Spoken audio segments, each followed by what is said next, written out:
Hey folks, Rich from Trapping Inc. TV here, and I bet you are just like me, and the day can't start without that first cup of coffee. For me, it's Stout Maple, Old Smoke Coffee's darkest roast, strong, aromatic, and smooth, that gets me revved up and ready for whatever the day throws at me. Old Smokes roast their coffee over wood fires, the old-fashioned way. Wood roasting takes time, much longer than modern hot air roasting. Slow roasting over wood takes the bitter out of the bean and imparts a heavenly taste and aroma from the wood used. Old Smokes makes a perfect roast for each person.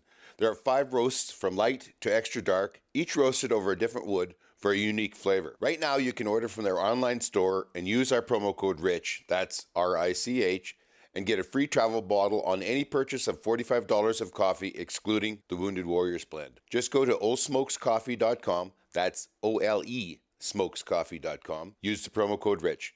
In these trying times, everybody's trying their best to adapt. Old Smokes is changing the promo rewards every couple of weeks, but every time, from now on, use RICH for the code. RICH will be the only promo code going forward, and what the heck, it's a lot less spelling on that silly phone screen. And now, back to today's show. Hey, welcome everybody. Welcome to the Scuttlebutt podcast. I'm Rich Mellon, and tonight we have a special guest from Idaho. And this is Robert Roman, and Robert Roman is the president for the Foundation for the Management of Wildlife. And we'll get into that a little bit later, but you got to be a trapper, right? I am a trapper, yes. Probably a hunter too, knowing how much there is for elk and especially cats. I love the cats in Idaho. Sandy has a cat on the wall from Idaho. Yeah, I saw that clip that you had of her hunting the cat. I've been hunting all my life. My father was a hunter, and that's why we live in Idaho. He didn't like dairy farming in Wisconsin and headed for the promised land. That's perfect. So originally from Wisconsin and moved to Idaho. Yes, when I was 4, I convinced my father, let's go. Okay. Whereabouts in Idaho? Like We're in Panhandle, they call it. It's up near Coeur d'Alene Lake and Ponderay Lake. Oh, okay. It's more mountainous and lots of lakes, and we get a fair amount of rain compared to southern Idaho, which is it has its mountains too, but a lot of sagebrush and flatter ground. Right. Big valleys and whatnot. And we're more mountainous and river valleys and timbered. Okay. We had cat. We were in the Frank Church Wilderness of No Return. So we went to Chalice, Idaho, and then we flew up into the river. Yeah, when we want to get out of the trees, we go to Chalice. Yeah. Look for pronghorn or something. So, yeah, we live up near, and not too far from Spokane, Washington. Maybe a lot of people are familiar with Spokane. Okay. So, were you a trapper? Like was your dad a trapper, and that started you in trapping, or is that something you picked up later? I was born with a trap in my hand. No, just joking. I started trapping probably around 11 years old or 12. My a game warden lived next door, and he gave us some old traps to catch ground squirrels and whatnot with. And that's probably where we first started trapping. Okay. So from there you went into like what was there to trap other than ground squirrels? Like, I mean, what was your commercial for? Oh, it was kind of like you are. On our way to school and back, my brother and I would trap the local swamp for mink and muskrat and raccoon once in a while. We didn't have a lot of raccoon in those days, but there's a lot now. And then I think I was probably 11, maybe 10 when I caught a bobcat. So that was pretty exciting for a little boy. Oh, no kidding. And the money they were worth back then, you know? Yeah, $70 we got for it, and that was a lot back then. That was a lot of money. You better believe it was. What's your favorite animal to trap? Wolf. Okay. and what's your favorite technique for them? I use a lot of dirt hole sets, I guess, is what I've used historically here. Okay. Can you bait wolves there? We can bait wolves using roadkill or butcher scraps or whatever. We have to keep our traps back 30 feet and our snares, which that makes good sense anyway. If we want to use bait in an actual set, we have to make sure it's covered so birds can't see it. Really? Yeah. Huh. Like That's in a dirt hole, I'll put some grass in the front of the dirt hole to let the air go in and out, but to camouflage the bait, and it maybe looks like a mouse nest or something. so you wouldn't have a lot of bait at a site then? No, not unless we're going to snare. And if we're going to snare, we try to imitate you Canadians, and and, and then we'll put our snares out in the out a ways away from the bait. Yeah. Yeah. We kind of learned that from you nice people who sold us these nice wolves. Come on, we were trappers and we were getting paid to catch something. That was a win-win situation for you, that's for sure. We kept asking, you sure you want them alive? You sure you want them alive? You want them alive? Okay. Well, it's one of our more questionable decisions we ever made. We've had some stupid ones. We are trying to save, I think it's a lost cause, but we're trying to save the woodland caribou here in Alberta.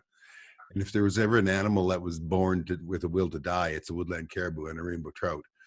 And they have there are a couple zones that they're in, like they're down to herds of, one herd is 63 and another is 48 and stuff like that, right? We lost just about the entire herd. We lost 14 of 18 out of a herd that was in the mountains in an avalanche. Oh, wow. Yeah. But what they're trying, one of the things that they decided they needed to do, because the wolves were there, was they thought they would kill all the moose.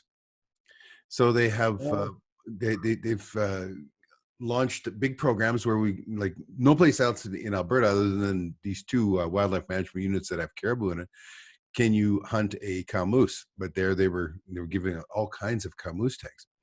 And just because the kind of terrain that caribou like to live in, it's very old forest, and it's very thick and dense, and it's rough and that kind of stuff. So it's not really easy hunting. And of course, the zone is bordered on one side, but you just have to walk across a road, and you're in a different zone. Okay, and another side is the same way. And so all these people would get these cow moose tags, and then they would discover it was really hard hunting in WMU 353, but 354 and 356 had lots of cow moose, and it was easy hunting. And so they kept thinking that they had 700-800 moose left in this zone, and every year they were 900 people were being successful, and they were just too dumb to figure out what was going on. But their whole idea was they thought they could starve out the wolves. They thought that if they killed off all the moose, the wolves would leave rather than eating the caribou. Well, if that was true, then they wouldn't have been eating the caribou while the moose were there, right? Right. They'd have been filled up on moose. Well, you know what that tells me? That either the woodland caribou price that we pay you to bring them down here to try and feed our wolves, which I think they've stopped that program, but we were buying them from Canada, woodland caribou, bringing them to northern Idaho and northern Montana, turn them loose, and they would go back home. We'd buy them again. Another win-win. You can't blame us for a great economic model like that. No, I'm looking for a deal like that myself, but so we. I think they've given up on the caribou here because the wolves have taken off so well that I don't think there's a chance for caribou to make it anymore, even if there was one. Well, and the caribou don't take pressure really well. I mean, the only place the caribou are in good shape in Alberta is in the far north, where there's not a lot of, like up on my trap line, or north of my trap line, actually. They're called the Porcupine Mountain, or not the Porcupine Mountains, the Caribou Mountains is what they're called. And they're doing really well up there, but there's thousands of them, and there's very little development. And one of the things they said that the wolves use so effectively are roads and seismic lines, and that they can use it to grid a valley and to herd or otherwise control where that herd of caribou goes. and it's pretty interesting. So those are the only places that they're doing well. I'm sure that the caribou you're getting would probably be from BC, but they're also having problems in BC because we end up with having there's a lot of hunting that goes on, unregulated hunting that they just can't take it for whatever, with all the various pressures that's on them. I mean, they can't take the pressure anymore, and the populations are starting to fail. So there's a lot of places that we can't hunt caribou in Alberta, period. And there's a lot of places in BC now where they're cutting back on it. Yeah, BC is where we got them, the caribou. And I think Montana also got the few they had from British Columbia, and they were all excited. The one that they had in Montana was going to have a calf, but just prior to that, a cougar got it. Oh, yeah. Anyway, so I guess you can't count your calves before they're born. So one question. You talked about snaring. Can you guys use lethal snares, or are you just leashes? Lethal. Lethal. Idaho uses lethal. Montana does not. Okay. At all. It's confusing to me that you wouldn't be allowed lethal. You know what I mean? Like, Yeah. I just don't understand that. Everybody talks about, that you're torturing those animals by holding them in a foothold trap or in a snare and everything. So why not make it lethal, right? Make it over with. Well, actually, when they opened the season for wolves, we hadn't much experience at it, so we actually invited Paul Treppis down from British Columbia, I believe he is, and since then I've gone up to in 2018. I'm wearing my shirt right here. Can you see it? Yeah. I went up to the Alberta Trappers Rendezvous and met actually yourself and a bunch of the trappers, and they were all quite friendly. And we've had. We always go that time of year. It's we've had our yearly bath, and so we smell pretty good. We feel pretty good. yeah. It was actually a lot of fun. My two daughters and my wife and I went up, and we had a blast. We had a good time, and Morley Smith, he came down and showed us a few things and talked to us, and I believe he's going to come back this fall. We had what they called a diverter. It was developed in Alaska, and we ended up being the only state in the union that had to use one, and it was a couple of prongs of wire that stuck out parallel the trail you were trying to snare. Right. And the idea was when a moose would come along, its nose would hit that wire and push the snare out of the way. Okay. But what we found is the deer would duck the wire and get into the snare. Yeah, well, then you're letting its head right up with it, right? Yeah. So the setup that I've been using has a breakaway, and it seems to work on the elk. I think, is it Seneca breakaway? Yes. Maybe. Well, it would be. Is it like an S? Correct. Yes. An S shape. Yeah. What weight of breakaway do you use for elk? I think it's 750 pounds. Whatever the largest one they have, they're 750 or 850 pounds. I think it's 750. Yeah, I use either the 900 or 1,000 pound for moose. Okay. I think I didn't realize they had them that big, but I believe we're using the 850 pound. Okay. And we don't have so much of a trouble with moose as elk. And I try to set where the elk won't come, but they always seem to come anyway. Yeah. And so I caught 3 last year, and all 3 of them pulled that S-link apart and were free. So good. It worked. Good. So, yeah, I agree with those. They're not law here yet in Alberta, but I do agree with them. I agree that they should have that kind of a breakaway on them, right? It's not law here either yet, but I think it's a good tool to use. So when you're using snares, then do you set big bait piles then, or do they still got to be covered? Well, I'm learning from Morley Smith, and so we will be using. We can use big bait piles in the open, just like you can. Okay. But I haven't really had a lot of success with that unless I find a natural kill that they've made. Then I've done well around it. Just kind of getting into that large bait sets. I know there's a man in northern Idaho that's done very well with wolf, and he uses the large bait a lot. Yeah. Quite a bit of my snaring is just blind sets and where I see they go once or twice, and then I put a snare there and I catch a few like that. You talk about Morley Smith. That guy can talk to a wolf, can't he? Yeah, he's quite a character and a super nice fellow. I'm really impressed with him. Oh, In fact, all the people that I met up there, I think maybe I was asking, but I think I got about 4 or 5 invites to come on trap lines when I was at that rendezvous. Oh, which cool. was pretty impressive. I didn't take advantage of them yet. I'm hoping to have a rain check on it, but people were so outgoing and nice up there. I really enjoyed our time up there. Well, it's different here because we own our trap lines and we're not worried about somebody poaching on our line or learning our line because it's ours. You know, here it's free for all. Yeah. But most of the time, the people respect one another, and if they see that a trapper is up a road, they'll go to a different area. But it is open. It's public land. You can go wherever you want to and set your traps. Yep. Yeah. When you're foot holding, what's your favorite trap? Well, I like the coral. Now I've caught most wolves in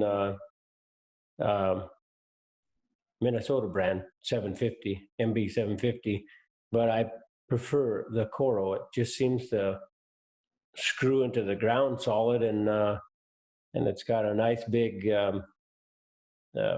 area for the paw, the larger target.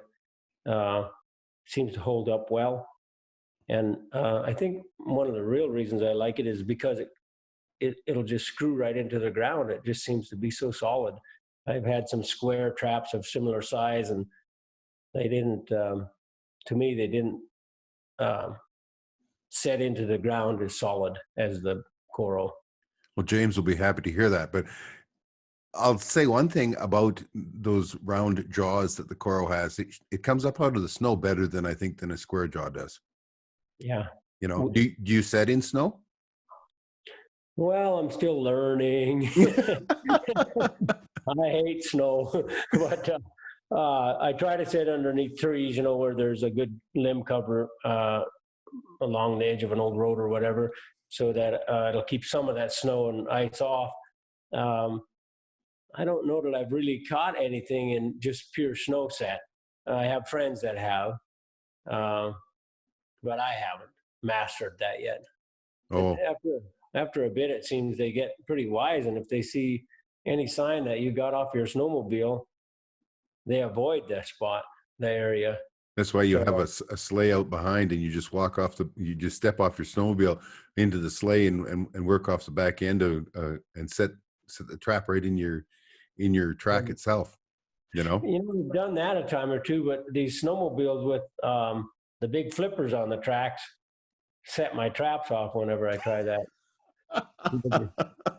Oh, you're dealing with public there, aren't you? Yeah, it's not just my trail. So I've done about pretty well as far as Idaho trappers. I've caught right at 50 wolves since they've opened the season. Well, that's good. Either caught or shot. And then there's a few folks around that are like in the 70s and whatnot, but we're learning. That's good. Do you have you're using the coral trap, so it's laminated and offset. Is that law there, or can you use any trap? You can use any trap. Is there a maximum size? A 9-inch jaw spread. 9-inch. Okay. I wonder where that came from. I've asked a lot of people where 9 inches came from. How they came up with that dimension, but yeah, I don't know. Is that up there too? Yep. Is that the rule there? That's the maximum jaw spread for wolf trap, and which is the largest largest trap out there. Yeah. Well, it seems to work well, but I don't know why they came up with it. Yeah, I have But no idea. I have no like I idea say, what's. I've caught the MB 750 is a good trap, and I've caught the majority of my wolves with that trap because I had only MB 750s for quite a while. So, Do you peg them down? Do you stake them, or do you run off a drag? well, I prefer to stake them. When I was a younger man, I let them run off a drag, but I've had to. One wolf, I had to go 400 yards to pick him up, and it was in timber, brush, and whatnot. I was quite surprised he made it that far, but I think the drag got stuck in the chain and was dragging backwards. And Oh, yeah. so Yeah. my sons and I kind of got abreast, and I was convinced he went down into this one canyon. So we made our way down there and without seeing sign for a good 300 yards. And then it looked like a feller bunter had fallen out of the sky and everything was chewed up. And so we knew we were on the right track. And then my son said, "Here it is." And I said, "What is it, a bear or a wolf?" And he said, "Oh, it's a wolf." But the amount of vegetation that was chewed up, I thought it could have been a bear. You'd But almost wish that you could have saddled him and rode him back out of there before you shot him, right? exactly, exactly. It might have been kind of a stinky ride, though. There. Nothing smells worse than a wolf, right? I shot my first wolf when they had the first season open. I was kind of bored, so I went up to St. Joe River, which is nearby, and ended up getting one the first day I went, and it reeked. It had rolled in something very bad, and it reeked. And I brought it home, and I had it hanging out in a tree out in the front yard. And my wife comes out there, and she said, "Robert, if you ever get another wolf, just throw it over the bank. Don't even bring it home." So she does not like wolves. No. How big do your wolves get there? Right around 100 pounds, I think, for a male. The largest I've caught was 120 pounds, and I think he had a pretty good portion of moose in him. Yeah. But most of them are right around, for a male, I'm going to say 100, 110 is a real big one. Yeah. 96, there's a lot of 96ers. 92 seems to be a good number. Females seem like more in the 80s, 85, 89, wherever. But Yeah. and then the pups are usually in the 70s somewhere. But I think I caught a 69-pound once, and then I caught a female that was like 63 or something. And she had had pups before, so I don't know why she was such a runt. But Yeah, you never know, do you? I got one this winter that was just shy of 100 pounds, but it probably had 20 pounds of meat in it. We get quite a few 100-pounders, and that's a big wolf, people. Yes, it is. That's a very big wolf. I log for a living, which is glorified farming. But so I'm logging, and this guy comes up on the road I'm on, and he says, we start talking wolf, and he says, "Did you see the picture of the lady that caught the 1,000-pounder?" And I started laughing, and he says, "No, there's a picture of it down at the filling station. She's holding it up." And I said, yeah. "That'd take one big mama to hold up a 1,000-pound wolf." He kind of got a dumb look on his face when he started adding the numbers up. But I think nobody thinks about that, like the actual physical ability it takes to lift. They talk about, it's a 200 or 300-pound wolf, and they're holding it up. It's like, are you kidding me? My one boy is a firefighter, and earlier in his career, he trained to do the firefighters challenge. And at one point, they have to grab, I believe it's a 160-pound dummy, just grab it by the arms and just drag it for, I don't forget, 30 feet or 20 feet or something like that. He says, that is unbelievably heavy, so you start weighing everything. And I've always been a numbers guy. And the biggest wolf I've ever seen on a certified scale, my buddy Luke got, it was 124 pounds. And here's Luke and Teddy Brown were out and got it. Both of them are probably like 5'2" kind of guys. You know what I mean? They're not very tall, and they've got it on a pole, and they got it over their shoulder, just like they're off in darkest Africa on safari, right? And they got this wolf hanging on there. Well, it looks bigger than them. It's like they can hardly keep it off the ground from dragging in the snow, right? And it weighed 124 pounds. But you got to remember, a wolf has got 8 inches of fur on it, right? You know, that Right. you knock all that fur off, and there's a lot less body there, you know? I think there's something to be said about good photographers. And I just seen a notice on my phone that the battery's going to run out pretty soon. I might have to grab the charger, but I'm looking for a plug-in now. But anyway, yeah, so I've been trapping wolves since they opened the season. My son was talking to my wife and said, yeah, Dad's going wolf trapping, and he's going to buy a snowmobile and go wolf trapping. And she said, no, he's just trapping them on the logging jobs where he's working. And no, he's going to buy a snowmobile, and he's going. And so I showed up at home with the snowmobile, and she starts raising a few eyebrows, you know, but I have to work, so I just do it. And, you know, a lot of times I was up at night doing it, you know, checking my traps. It was not ideal. I suppose the people in northern Canada are out in the dark a lot on their lines, but it's not ideal to read all the sign and see what's going on, and so you can adjust your sets or set snares, or sometimes you'll see tracks in the dark that tell you there's a kill around there, but you don't have enough light or night. Maybe you got to be back to work in the morning to do it justice. Of all the conditions that make up trapping or make trapping difficult, the lack of light is the worst. Our shortest day here in on the 22nd of December, whatever, we have about 7 hours and 10 minutes worth of daylight. You know, that's from sunrise to sunset, and that's if it's not snowing. And December we get a lot of snow, so you operate a lot in the dark. You know, it makes it tough. Cold isn't as tough, and snow isn't as tough as that dark, because things just you're really out of your element. Things just don't make as much sense when you got to look at it through with the headlamp or flashlight or whatever, right? You don't have a broader picture. I don't think. I think everything's too focused, and you can't see the whole picture of it. So I better start talking fast before my camera dies. Do you need to find a charger? Well, I'm looking around for one here, and then a plug-in will have to do. So let me take a quick look. You tell the guys a story for a second.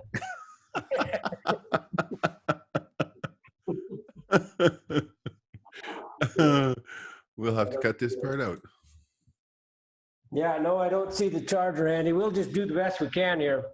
Why don't I talk about F4WM a little bit? Well, let's get at that then. That was the thing that we were here on to talk about, is why we're talking about wolves and what your personal vendetta against wolves, I guess, or your personal interest in the wolf trapping and hunting. Well, when the elk ate 14,500, when the wolves ate 14,500 elk out of a 16,000 elk herd, I thought, hey, we better slow these guys down a little bit. So people have no idea how much they eat. How many wolves do you have? They finally decided last summer, last summer's count, 1,541. Oh, yeah? So, and our management plan calls for 150 at the minimum and 500 at the maximum. So we're well over that. We're supposed to, they say for a nice balance in Alberta, we should have 1,600. And they say that we're somewhere between 8,000 and 9,000. Wow. Yeah. That's way overboard. That's how it is here. And they took off well. They turned them loose in central Idaho, and they turned them loose in Yellowstone Park. And I think they should have opened the season the day they turned them loose. Maybe we could have kept up with them a little bit. But, the greenies, they wanted so many wolves. and they agreed to it. And then as we got that many wolves, they kept pushing it higher and higher, and court cases and whatnot. And they waited way too long. I don't think we needed to lose, 15,000 elk out of that herd before we opened the season on wolves, but So they did. when did this all start? That was in 1997, I think, is when they turned them loose. Okay. And when did the Foundation for the Management of Wildlife start? It started in 2011. 2011.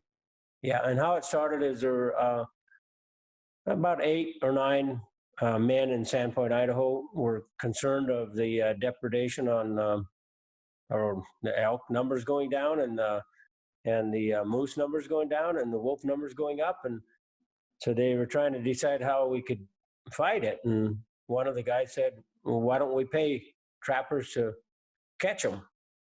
And so it started from that, and in 2012 we became a 501 C3, which is a nonprofit organization, and so we have kind of mimicked the Rocky Mountain Elk Foundation or other organizations that have a banquet and $35 membership and gather funds. And then the way it works is if you catch a wolf, a legal wolf, you take it to the Department of Fish and Game, and you get a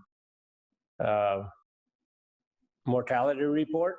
That means that you show that to us, and we know it's legal. And then you also copies of receipts of anything that you spent to get wolves, whether it be snowmobile payments or snowmobile gas or tires or rifle or shells or traps or lure, whatever, Expenses. any expense that you had. And there's lots of them. If you trap wolves, there are lots of expenses. Oh, God.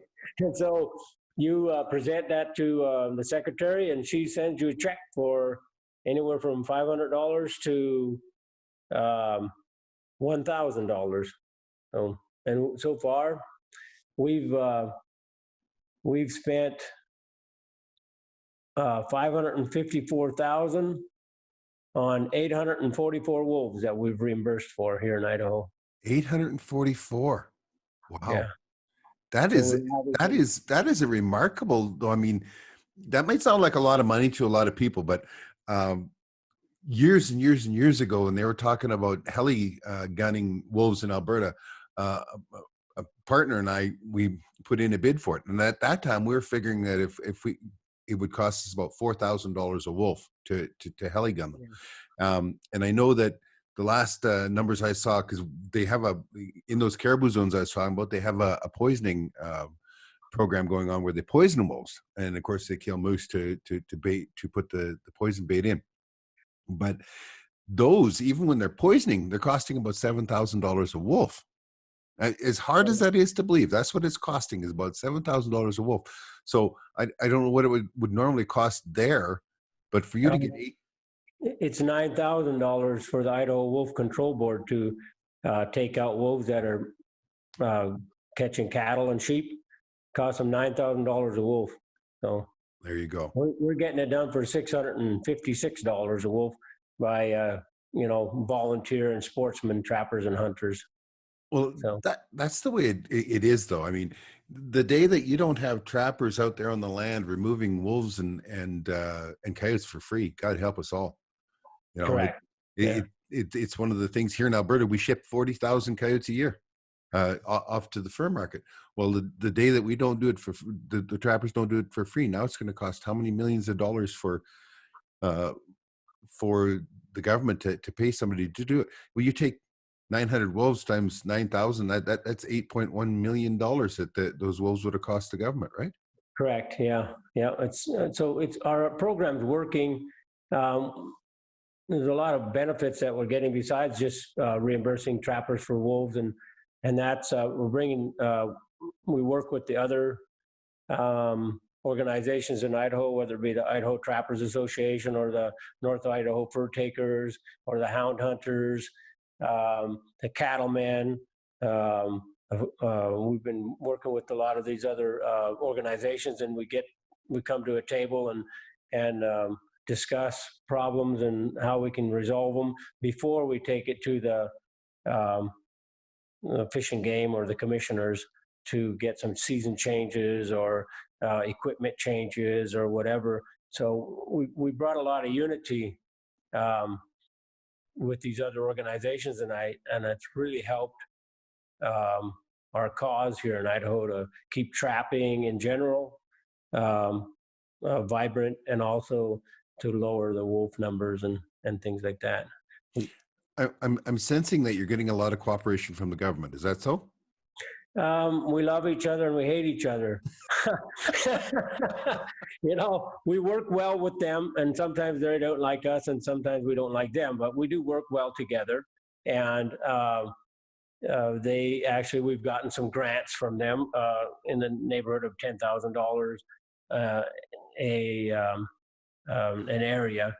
There's like 7 units in Idaho, larger units, districts or whatever, and each of them offers a certain amount of money, that $10,000, and then there's a $3,000 statewide one. And several years we've actually been awarded that from the state of Idaho, the Department of Fish and Game. And what they require is that we use it in areas that they specify, where the elk numbers are especially hit hard. Right. And then we have to match it with funds of our own. And in those areas, we pay up to $1,000 per wolf reimbursement to the trapper. Usually it's a little maybe more rugged country or outback or something. Well, that's good, though. I mean, it's good to become useful to the government, because after a while, you're just another line in the budget, right? And then they can't get rid of you. We hope so. we're hoping right now. We've been working with the government and commissioners and trappers and whatnot, and getting our seasons lengthened for trapping and hunting, and the number of units in Idaho opened up where we can hunt and trap wolves, and so we're making headways. And a little more organized, I think, than we were in the beginning. Okay, so you're there as a trapper or as a hunter of wolves. Is there a quota? Is there how many you can hunt or trap in a season? Or yes, if you have a hunting and a trapping license, you can buy 15 hunting tags and 15 trapping tags, and so you would max out and you can trap a wolf, put a hunting tag on it, or vice versa, shoot a wolf and put a trapping tag on it, as long as both seasons are open. And that would give you a maximum of 30 wolves in a year. Wow. So, and what does the tag cost? I think it's $13 now. It was $11.50, but it might be $13.50 now. I'm not sure. Well, they're serious. They're serious about utilizing you guys then. Yeah. So we're excited about it, and we've been the tag limit was 10, 5 each, hunting and trapping, and we got them to move it up to 20, and now we've got them to move it up to 30. This will be our first year with 30. So we did have not too many people get to 20. We had one last year, I think, that got 20 wolves, or maybe 2. Or a couple real close there. But so it's a challenge, though, for people. We'll see who gets to 30 this year. That is a challenge. It's funny, though, when you become useful to the government, it's kind of one of those confusing feelings, isn't it? You're useful, but it's to the government. Yeah, that's quite the subject. We could get into politics, but I don't think we want to go there tonight. So the flip side, you must have enemies. No, everybody loves us. Oh, yeah. Well, we haven't. I'm sure that's coming someday. There's a few folks that have asked for our paperwork, which we have to provide to them, as we're a nonprofit organization. But we haven't been really attacked in the courts or anything yet. Really? Right. And we're happy about that. There's people who don't like us, of course, mostly down in Sun Valley. That's where the movie stars live. Yeah, yeah. So, uh, Well, it's funny because I mean the trappers are getting attacked in Montana and in Oregon, right? Is it Oregon correct. or Yeah. Washington? Washington, Uh, they cut back. But I think they can only use. no foothold trapping in Washington. That's right. Only I think live trapping. just No live trapping. And Oregon's right in line working towards that. Montana, you would think Montana would be quite conservative, but there's a lot of in Missoula and around the universities and stuff. It seems like there's a lot of more liberal ideas. Do you have an education program? We do. In fact, I mean, not just going down to the bar and saying, "Hey guys, let's go shoot some wolves," because all the hunters they were right with you. But I mean, to try and spread your word, to those people at the university. We're working, we're growing. We're actually 3,500 members right now. We're growing pretty fast, and we have some. We're making some brochures, and we have. I had a little rendezvous and have demonstrations, and we have invited a few trappers from your neck of the woods down, or British Columbia and Alberta, and we'll continue to do that. So we're trying to reach out, and we had a brochure that was kind of geared toward hunters and trappers, and so now we're making one that's another one that's geared toward the cattlemen, how we can help them with their cattle wolf problems. And then we have another one that we're making that's just for John Q. Public, try and combat some of the baloney that the far left puts out about how wolves and stuff. We want to try to bring them back to some sound science and reality check on wolves. Yeah, but facts and science never combat emotion, right? No, I know. And so we're kind of trying to, it's kind of a word game in a way. They pick a phrase or a slogan, and we're kind of constrained because we want to tell the truth. We don't want to lie about it. And so we can't use the same tools that the other side uses. Well, it's even like, the old argument about animals being skinned alive, right? And, No. Just the whole thought of it, like, how would you begin to skin an animal alive when, the whole value in that animal is that fur, and you don't want to be bit or clawed or whatever. I mean, it's just ridiculous, but people believe it. I mean, it is so ridiculous. And why would you do it? Why would you skin him alive? It's not like he's going to grow another fur. You know what I mean? I've never heard that one myself, but PETA, that's one of PETA's biggest things. They actually paid somebody in China, in one of the, maybe it was a raccoon or fox farm in China, to actually do it. And they've been charged over it, of course, and all that kind of stuff. But I mean, it's ridiculous. The other thing that we see a little bit of is them talking about, the mother coyote or the mother wolf is stuck in the trap, and her babies are in the den starving to death. Well, the general public has to have it explained to them that when we trap them, it isn't that time of the year. Those animals are all adults at that point. There are no babies around, But I know what you mean. We like to not argue on that based on emotion. We want to be factual on that, and facts just don't win against emotion, it seems. Yeah. So we're working our way through that now, trying to think of a good way to get the message across to soccer moms and joggers and hikers and photographers. We haven't really found that little way to do it yet. Do you got any ideas? Let us know. It's always good when one of their pets gets eaten. So we do have educational, programs for like safety, how to get your dog out of a trap if it gets caught. Or most of the time when we're wolf trapping, they like to use that we're going to break their little dog's leg and stuff. But when we're wolf trapping, we're usually not around where the berry pickers are all done by that time, and it's pretty remote where we trap wolves. They're around the edges of our towns, but not really that close in. And here we abide by AHITAS, so all of our traps are padded jaws, or they're laminated and offset, so nothing gets broken. Your hand doesn't Yeah. get broken if you get caught in it. Like, I mean, that argument is completely invalid. But Correct. we had 2 years ago, Edmonton had a problem with beavers. And of course, Big River Valley runs through there, and beavers are industrious and great at multiplying. Anyway, they had trappers hired to take care of all this. Right, Horlack Park was being logged by the beavers, and people found out that these beavers, of course, it was lethal, right?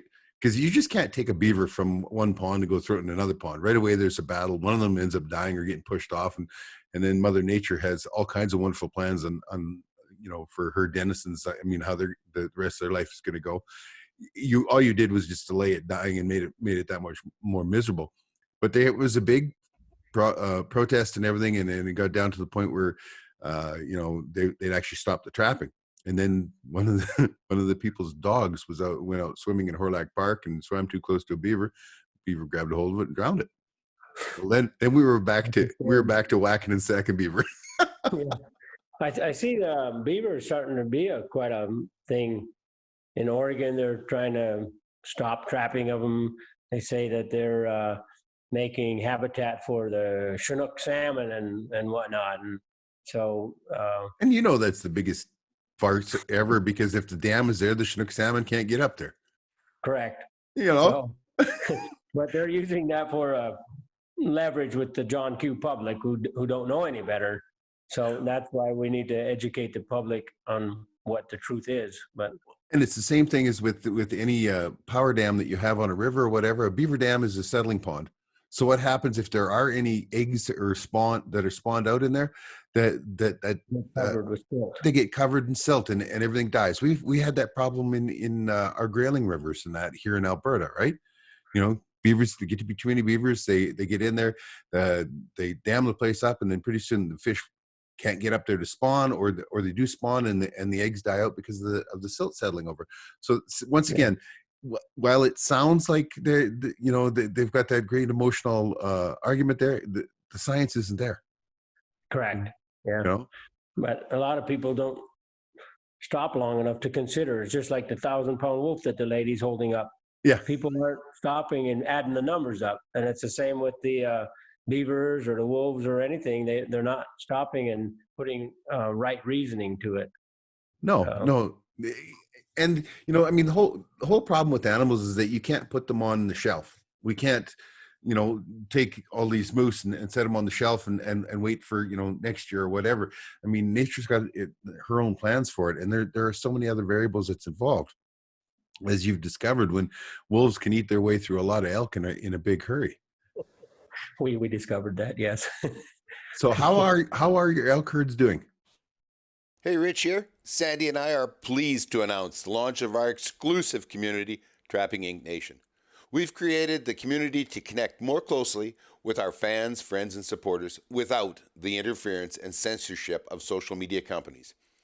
By making this community subscriber exclusive, we can share thoughts and ideas freely without the censored photos, shadow banning, and deplatforming of Twitter, Facebook, and Instagram. Trolls will be a thing of the past, as not one will spend a nickel to protest on a paid site. Here you're going to get to see the new Trapping Inc. videos months ahead of YouTube and Amazon Prime availability. New podcasts will premiere here for a week as well, and we are going to be sharing articles on trapping and guns and shooting, as well as our new TV series, Married to the Hunt. The forum is here for everyone to post on and interact. You can message us directly. Post and interact with all the other subscribers. We ask that you be respectful and helpful. This whole venture is about taking the Trapping Inc. TV community to the next level, of building a community of shared interest and interacting with you, our fans. Who knows where we can go from here? To sign up, just go to locals.com and sign up for a free account, then search for Trapping Inc. and subscribe. $3 per month is the minimum fee we can charge, and that is where we have set it. That's simple. Just go to locals.com, open a free account, and then subscribe to Trapping Inc. Help us spread the truth about our way of life and the responsible and ethical management of the wild resources. And now back to today's show. With Idaho, you have, in the southern part, it's completely different than the north. And in the southern part, the wolves are being displaced, or the wolves are displacing the elk and pushing them out onto the farmland. And so the farmers are losing their crops, and it's costing the state of Idaho a lot of money. And the officers, and they've got to go down there and actually they're spotlighting elk at night to try and relieve pressure on the farmers' fields. This year, because of the drought down there, they've started that already.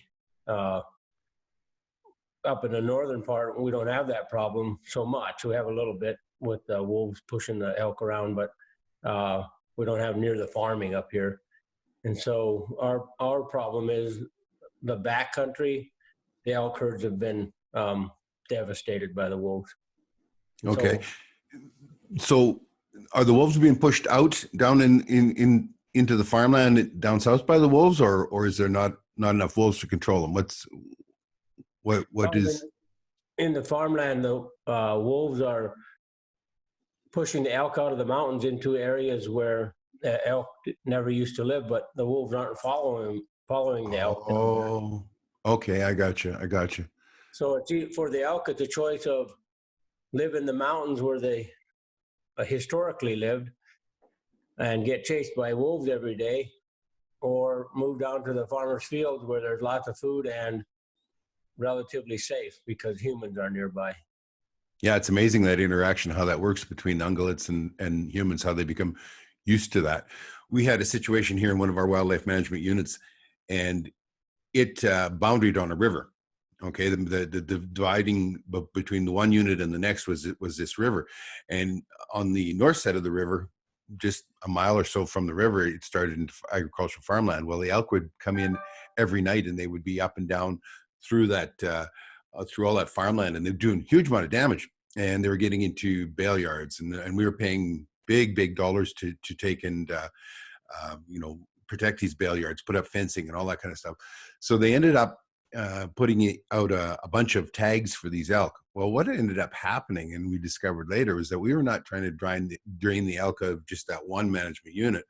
Those elk were actually probably coming 8 miles every night. They were 5-6 miles across the river to the south in the different unit, in the bush, in the big bush, and then they would make that migration into the food every night. So we ended up not just taking down the elk population in the agricultural unit, but in the forest unit as well. I think that's similar to what's happening here. So, but it's kind of complex for the Foundation for Wildlife Management to try and help the ranchers and farmers and elk hunters, because we were started by a group of avid elk hunters who were passionate about elk and hunting, and so go try to sell a farmer, that's having elk damage. We don't have enough elk, so we have to. It's different problem for different areas in Idaho, but it's still rooted in the reintroduction of the gray wolf. Isn't that amazing? That is absolutely amazing. Just 1 second. I have somebody at the door. I'll be right back. That's all right. My apologies. My doorbells went off. My two bird dogs. We have a painter here right now. We're repainting. This virus is enough to kill anybody, isn't it? had to take down everything off all the walls and patch and paint and all that kind of stuff. So I'm not a happy guy. No, I can relate to you. I'm doing some projects myself right now. Yeah. So. Hey, has Idaho made out during this? During the COVID? Yes. We've been actually not so bad. I don't think we've actually been fairly lightly hit. I think Boise, the city had more perhaps, but and a little bit in Kootenai County up here where I live. But for the most part, we haven't been affected that much. Okay. Let's get back to our podcast. We were just talking about partnering. I guess basically what you're talking about is partnering with the farmers, the ranchers, and that to make them understand how the balance has been upset. And correct. At one time, was there a lot of wolf, like naturally in Idaho? In the 1920s or 30s, we got rid of all of them. Okay. For the most part. I mean, they might there may have been some remnants around, which is kind of surprising that they just didn't come back naturally from Canada. We're common border up on the north there, and there's wolves just inside of Canada. So I don't know why they didn't repopulate naturally out of Canada. They're sure spreading now from Idaho. They've gone to Washington and Oregon, all the way to California. And I just wonder why they didn't. That is curious. That is curious. So now these wolves are spreading out from Idaho into Washington, Oregon, and all the way to California. Correct. Yes, and they're headed toward Utah, and and then they've got other reintroduction projects in the works in New Mexico and Colorado, and they're trying to get an initiative passed in Colorado this fall, be on the ballot to bring wolves, to require wolves in Colorado reintroduction. They're coming in natural right now, so it saved them a lot of money if they voted that initiative down. How many wolves did you start with? Boy, that's a tricky question. I think it was just in the teens, like, I don't remember. It wouldn't have been over 30 wolves that they turned loose in central Idaho. But they really took off now, and they're just like 1,500 in Idaho. I think there's like maybe between 200 and 400 in Washington. Oregon, I don't think had so many yet. There were only a few, like one pack or two in Northern California now. It's just amazing how fast they're spreading. Okay, well, talk about your organization. Is it just for folks in Idaho? At this time, it is. We were trying to go to Montana, but Montana has certain kind of law on the books that needs to be changed before we can offer reimbursements for big game, which is what wolf is classified as. Okay. So for right now, it's the entire state of Idaho. We have members, I think, like 13 states, or so. Our members are in different states that come out here hunting or whatever. So. Oh, really? Oh, so people can come there and hunt. Oh, yeah. Anybody. If you're out here hunting bear, it's legal to shoot a wolf over a bear bait. And if a lot of people just come out hunting wolves, and they've got a misconception that, they call up and they ask, I'm going to be coming out. I'm going to want to shoot about 10 wolves, and stuff like that. They don't understand that it's not so easy. In fact, the hunters, per number of tags sold, the amount of success is less than 1% for hunters. Yeah. And for trappers, it's just a minute here. I got that. For trappers, it's 30. I think it's 30%. Oopsie. Trappers, 30%. Correct. Okay. Yeah. So. Well, that's interesting. We have similar stuff to that. Like we have over-the-counter bighorn tags in Alberta. Yeah. You can buy a tag over the counter and you can go hunting. If your resident success rate is between 2% and 4%. Then there's the outfitters that bring in non-residents, and I think they have 80 some tags. But their success rate varies year to year, but it's 20 to 30%. So it's 10 times. I've watched a few videos of just resident British. No, they were Albertans, I think. Yeah, and they were sheep hunting, and it looked like quite an adventure. They packed way in, and they did get sheep. Yeah. I think some years they don't, and some years they do. But is that an unlimited tag? That sheep tag? In what way? If I shoot one this year, I can't hunt next year. But is there a limit on the number of people that can buy that tag? No. So just open, huh? Well, it's mostly because success rate is so very low. Yeah. And we have a unit here in the States, in Montana. There's a unit in an area that they unlimited tags. You pay the full price, so a non-resident is going to be close to $2,000 to buy a tag, and then there again, the success rate is very low. Yeah. But most of our units are draw you put into an application, and like maybe 100 people or 200 put in, and then if you're lucky, you get your name pulled. Yeah. So. Yeah. Now I know that us in BC are the only two places left in North America where you can buy an over-the-counter bighorn sheep tag. We can't even do that with moose. Like moose is all on draw. Elk you can buy over the counter. Deer you can buy over the counter. That kind of stuff. But certain animals they have them unlimited draw just to I don't know, protect the numbers, they say. But they took and put our moose on draw, and then they built the population up higher than it had ever been. And then we got do your moose get ticks down there in the wintertime? Oh yeah. We And then get I don't know if it's well, I know it is. Since the wolves came in, we've had a lot more tapeworm cyst in the meat. Do you know what they are? yes. Little, yeah. Yep. A lot of them. I had a cow moose tag a few years ago. They've closed that since. They should have closed it years before, but it had big sacks of fluid in the lungs. Oh yeah. And I guess that's related to tapeworm cyst. And then another moose that my daughter got a few years ago, about every slice we made when we're butchering up the animal, you would cut one of those tapeworm cysts, which Those little ones, yeah. They're what, like size of a coffee bean kind of thing? correct. Yeah. And they're waiting to get devoured by a wolf so they can turn back into a tapeworm. Yeah. I know. That's crazy, isn't it? How those interactions work. But we didn't have that problem to that extent before the wolf came back. Yeah. They brought it back with them. Brought it back with him, yeah. So people can join your organization. They can come wolf hunting in Idaho, and if they're successful, they can get back their expenses up to a maximum amount per unit, right? Correct. Yes. Okay.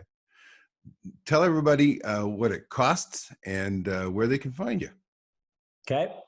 The cost for membership is $35 a year. You can be a life member for $1,500. And where you can find us is on www.f and the number 4 WM. Think of my spelling there for a minute. www.f4wm.com. Okay. And there'll be a lot of information on there for you. And right now, with our getting open or getting some seasons open longer, and some hardware requirement changes and whatnot, our wolf harvest is going up, and so that's good. But we are having to struggle more for financial to make sure we cover all these trappers that apply for reimbursement. So Where right does your now, money come from? we have banquets and auctions, and our membership's very important. $35 adds up. So at a typical banquet, banquets are our largest. We've had this year we've had 2, and then the COVID shut us down. We had 2 more planned, so that's going to kind of cut us short. And then we get some money from grants, and then donations and things. Oh, that's awesome. That's awesome. Well, it's an important thing, and I mean, it's the type of organization that I really approve of, and really makes me happy to see, because it is, the sportsmen themselves being the conservationists and putting their money where their mouth is, right? Correct. I just wanted to tell you how much we've spent this last season, for a total of 253 wolves. We spent $196,000. So it's a goodly amount of money, and we expect to end up around 400 wolves a year, and so at least double that amount of money. So we're needing funds and we're trying to think of ways to gather them. So It's a terrible year for that for everybody. I mean, my son is the president for the Wild Sheep chapter in Alberta, and literally their banquet was on the weekend before everything got shut down. So they just got it in. Now the over in BC they didn't, and so everybody's scrambling trying to make up money. What are your seasons? our season for trapping in some of the more remote units opens on September 10th and closes on March 31st. And for more closer in units, trapping opens on October 1st, maybe 10th, October 10th, and runs till March 31st. Snaring opens on November 15th and ends on March 31st. Okay, but they can find all that information at your website? Some of that information they would probably find on the Idaho Fish and Game big game regs to make sure they get it right and not messed up by me. Well, that's good. This has been an interesting talk, and I don't know when things are going to open back up again, but Sandy and I'd like to get down to one of your guys' conventions. And that'd be great. We'd like to have you. We have one in Sandpoint. We have one in Coeur d'Alene. We have one in Lewiston. We're hoping to. The COVID messed it up. And then we were planning one in Boise. So we're, when will the border open up? Do you have any ideas? I'd like to come up to the Alberta rendezvous again, but I think we might be sealed off at that time. They canceled it. It was supposed to happen here later this month. And in July, wasn't it? July 7th. Actually, this I think, yeah, you're right. But the border's closed till the end of July now. They just extended it again this morning. Oh, okay. Yeah. So I guess I'll have to go to our wedding that there's a wedding. That's cruel and unusual punishment. Exactly. So I guess that answers that question. Okay. Give us your contact details one more time and we'll get out of here. Okay. It's Foundation for Wildlife Management, www.f4wm.com. There's plenty of information there.